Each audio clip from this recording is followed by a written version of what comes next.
anyone who stands outside on Wednesday can become a trash collector. I went to go get a package from my friend off her porch and I got pelted with paper in the face. Jennifer Shelton assures us laden rock can be lovely, like her hair on a different day. Oh yeah, thanks. But when the wind is blowing up to 90 miles per hour, this feels less like an Arvada neighborhood and more like an extension of the nearby landfill. There's tons of trash flying around. It looks like a tornado. She's only outside to check the status of her Christmas decorations, which now blend in with the decor from the dump.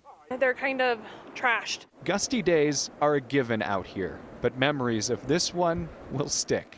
We've been here 4 years. I've lived in Arvada my whole life, and it's never, ever been this bad. All anyone can do is wait for the winds to come down, and the trash, too.